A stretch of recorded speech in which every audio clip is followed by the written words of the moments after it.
All right. It has been quite some time since I made a video, but I figured it's about time to start making some Audi updates. I want to get some stuff moving with like the YouTube channel, Instagram channel is doing well, and wanting to race and do that kind of stuff this year. So I'm going to bring you up to speed real quick on where the Audi's at. Now the Audi definitely is farther along than probably most anybody's seen it. I mean, definitely compared to when I was even driving it last, it's a completely different car. Recently, we've gotten spark plug wires made. We've been adding some new stuff to the car. We are using an MSD high vibration ignition coil. This should be a nice upgrade for the Audi and hopefully be able to run about the most I can on still of a distributor style of ignition. We also got our shiny gold tape in here because things are finally starting to come together. We got turbo ready to go down there. We pretty much need some oil lines to hook up to it, and the turbo will be finished up. Downpipe goes back. We got our little O2 sensor bung added on here, but the wastegate, that pipe won't be able to be finished until the car's actually already running. It's just too much hassle to drive back and forth to the exhaust shop. They got the initial exhaust on there, so the car will be able to start, and obviously it won't be ripping too hard without a wastegate pipe, but it'll be running well enough that I can pull up onto a trailer and then take it to the shop to get the wastegate pipe installed, and then after that the real tuning can start. Forgot to add, the whole reason that there wasn't a wastegate pipe put on at the same time as the regular exhaust is this steering arm. It's kind of tough to see down in here, but the factory one actually kind of lines up right below the wastegate to line up with the steering. So the factory 4000 arm doesn't allow for the wastegate pipe to actually have space to go anywhere. I did not have this new modified arm at the time, so unfortunately we had to hold off on the wastegate. But since then, I have gotten a new custom-made steering arm that will clearance and allow for this wastegate pipe to go down and then match up to the downpipe. Moving on to the shiniest part in the engine bay right now is this new radiator. Now, a couple of the Audi people that I've shown this to, people on Instagram and Facebook, have been wondering what radiator this is. This is a Mishimoto half-size Evo radiator that actually is pretty close to the factory radiator size. Factory radiator is a bit bigger than this one, rectangularly, but this one's a lot deeper. It's a 3-core. It should handle all the cooling and more. Now, half-size radiators have a tendency to be a bit of a cooling issue, but in this car, where it didn't have a big radiator to begin with, it should be more than enough. Now, that being said, this does not bolt into this car. It needed modification to do so. I'm still in the middle of modifying it. Down here on the bottom, it had an extension bar welded onto the bottom. I made my own bushings out of rubber washers, and this is how it's mounted on the bottom. You can look up in here and you can see that black line. That will mount to that bracket back there, and I'm currently in the process of marking this up to get those tabs put onto this radiator. Another thing that will have to be modified on this radiator, that lower radiator fitting is right here. There's no space here to have anything. So this is gonna have to get whacked off. It's gonna have to get 90'd and pointed upwards because that has to come over here and mate to this. This one, we're not sure if we'll have to put a 90 on it or not, but that one's gotta get to right there. So that's gonna take some more work as well. Definitely not an ideal setup for this car, but if you're willing to do some customization, it gives me a better radiator, at least for my setup. Another point of update is the gauge cluster. I have it disassembled at the moment, but the Audi will be getting a digital gauge cluster. Stay tuned, I'll be going through how I'm setting this up down the road. Initially though, this is just a Raspberry Pi monitor. I'll be using a Raspberry Pi to run it. And I will be putting mechanical gauges in here along with the digital cluster, so I have everything to set it up. This panel is 3D printed. Luckily, I have some facilities to do that, and it just bolts right up there, and then that's how that will sit. Multiple gauges will go in here, and that whole cluster is getting revamped. The old one has been all the way torn apart, and I cannot find it. Oh, there is the old cluster. All in pieces now, but that's okay. None of it worked anyways, and we are getting a new, nice digital cluster for the Audi, so I can have all that fancy stuff. Moving on to the interior part of this project, because, you know, it's a turbo swap, so obviously you got to mess up the interior too. And we got this beautiful mess. Obviously, this is where the gauge cluster will sit. You know, all the wiring for the gauges and everything else like that is all sitting here. We got this beautiful mess. That being said, all of the wiring that I don't need is removed from the car already. Everything left here is stuff that all has to get hooked back up. But obviously, there's going to be a fair amount of clean work to be doing. That being said, these gaping holes aren't going anywhere. These are where the old speakers sat. I have new speakers that have been installed in the car, and I got a couple hiding out there in the back. But that being said, I removed these without really thinking, and that whole speaker assembly is one piece, so I got a nice big hole here. We'll find something to do with those holes, maybe a little Easter egg or something cool that we can find to stick in there. On to more of the shiny bits. We have the 034 Motorsports short shift kit in here. That being said, obviously, I haven't driven the car very much. I have driven it with this in here. I did have this short shift kit installed before the car stopped running. It's a pretty good feel. Don't get me wrong. It's shorter than the factory shift length. But this nylon assembly they have in here, it's an aluminum ball riding in a nylon socket, I'm assuming. It's really not the smoothest, and it can kind of bind itself up if you get it into the wrong spot, like right there is where it should sit.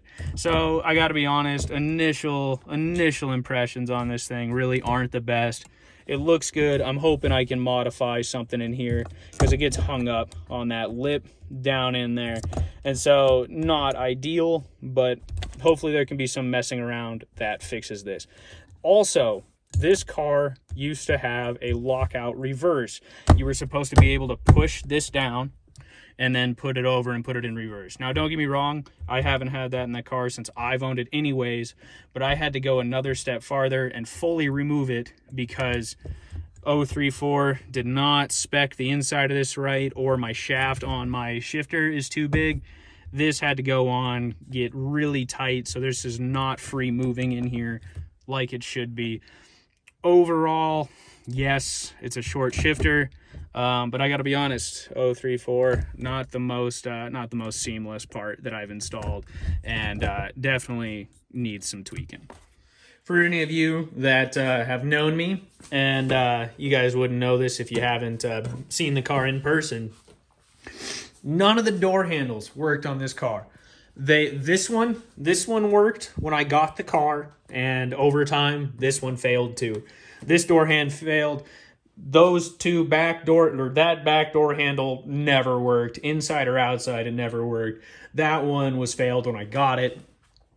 This is the only door that ever worked when I had the car consistently, and that's because it was missing its door handle. You can reach in here, get that open just like that. That's the only consistent door I've had. That being said, turns out replacement door handles for the front are not too expensive, and they're still being sold. They're about 15 bucks a pop. So believe it or not, I have two working door handles on the Audi. I bought replacement door handles for the back doors, and just like a lot of things for old German cars that nobody makes parts for anymore, they don't work. Some modification, I might be able to get back door handles on that car, but for now we're living with no door handles because at least no door handles, they always open. Back of the car doesn't have much in it. Interior will be going back into it at a later date. I need to leave this all open while I route wiring and stuff like that. Finally, that brings us to the tail of the car. Nothing too exciting in here, but we have a nice battery. Luckily, racing rules, or at least SCCA rules, this is a glass battery, so it doesn't need to be in a sealed box or anything like that. It can run open since it's not a liquid lead acid battery. But I got this mounted through here. It's just mounted straight through the floor with some big washers holding it on. But this is where the new battery sits. Nice to get some more weight distribution towards the back of the car, because that's the last thing this car needs is more weight in the front of the car. That being said, that's why the back is not in the car anymore. I have to figure out where those battery cables are going to route up to the front of the car. But that will be where the battery sits, and I'll have to get all the terminals and everything set up here. Another piece of our cooling puzzle is an oil cooler. Now, I know what you're thinking. You know, I mean, I guess you see it on the chair, so you got some scale. It might look like a large oil cooler, but this oil cooler is massive. It is huge. I don't know what I was thinking when I bought this. I mean, this is like, I don't even know what the actual intended use for it would be. But really, this engine doesn't hold a lot of oil. This engine holds, I believe, about 3.5 quarts, if I remember my oil changes correctly. 3.5 quarts. That's not a lot of oil in an engine. So part of the methodology with this oil cooler is to get more oil in the system. I plan on ripping on this car. It's going to get a lot of heat. It's going to get a lot of abuse. I need to keep the oil cool, and I need to have as much oil in the system as I can manage. And then that way, it should hopefully last a little longer, stay a little more protected. But this is a huge oil cooler. And we'll set it in the car here so you get a good idea. This thing is a behemoth. It sits on there, covers a lot of this. We'll see. I might be downgrading at a later date if, this causes airflow issues on the radiator or what.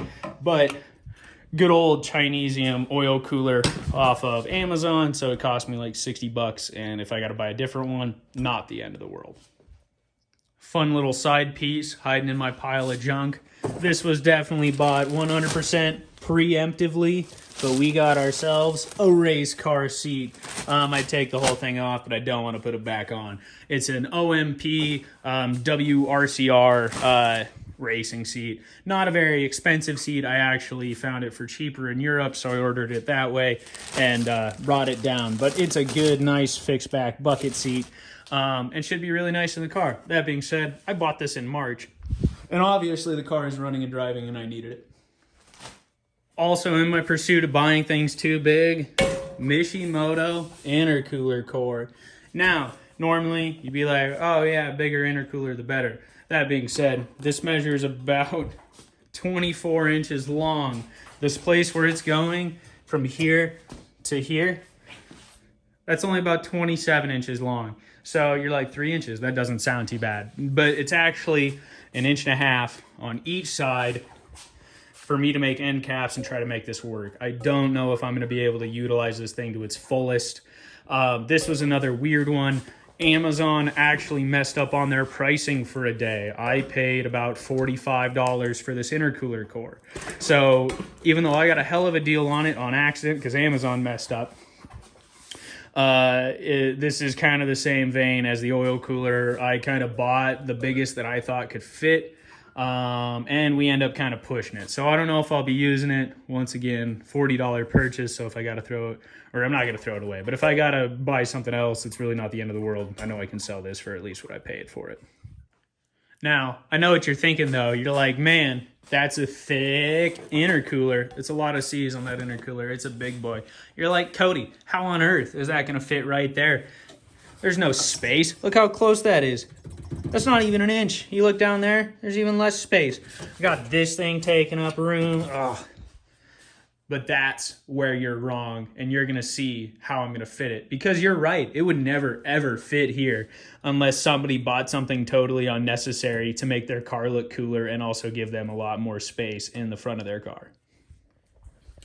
If you guessed me, you'd have to be right. I did. I found something. I had to track it down. I guess it didn't take a whole lot of work. I knew this company existed, but the amount of work that I had to put in to get it here, the time, the money, a little unreasonable. That being said, I believe totally worth it because the Audi people who know are going to know.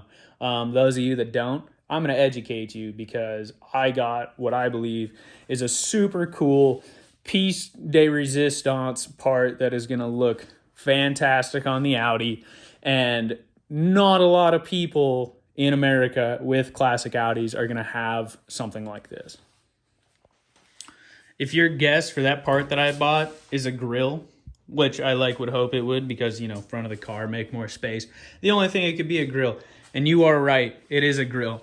But this is a very special grill. You see how deep that is? You see how much space that gives and makes up? This is a replica grill off of the Audi rally cars from the late 80s. It was made to give a lot more space up front, bulge out that grill, because, like I said, they didn't leave any space in the front of this engine bay. So what you do, cut out this core support from here to here, and you cut it out there, because we don't need this latch. We got hood pins because we're a race car, so we don't need this structure here. I will be replacing it with a new bar that this grill will mount to. And it will mount right in here and sit. Now, it's going to be a little tough to show you just because of one person and how big it is. But the old grill is really, it butts up against the edge of that metal, so it really doesn't come out very far compared to this grill, which is going to come out a ton more, offer a nice big bulging bumper to sit out front here, and this is going to be sweet. This is how I am getting my space for my intercooler, by removing that core support and using this grill. Well, I really think that about wraps it up with the progress update of the Audi. You know, there's other parts that I could show you guys. We got like ECU, wiring harness. There's plenty of parts that I got sitting around here waiting to go into the car that will go in at a later date. We still have more than enough work to do on it. And like I said, I'm trying to get YouTube going again. So I'm just going to try to bring videos, short ones, you know, under 10 minutes, 5 minutes or so long, just about what I'm doing every day, because that's how I'm keeping this project going. You know, I've obviously had a lot of outside help throughout this project. But at the end of the day, it's up to me to get it finished. And ever since the car's been back at my house in Bozeman, it's only been on me to get it finished. And I've found the best way to do that is to do a couple hours every day. You know, there's big work, small work. When I got more to do, I do more, but I take it a day at a time. And I'm going to try to bring that to YouTube as well. A few short videos just showing my processes.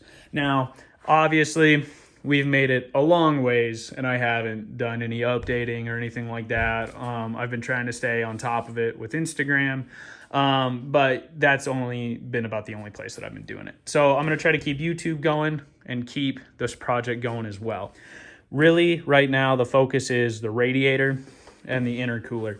These two parts are going to take the most custom work, and how these things get plumbed up, situated, everything like that is going to determine how some final steps of the car go anyways. So those two are my main priority.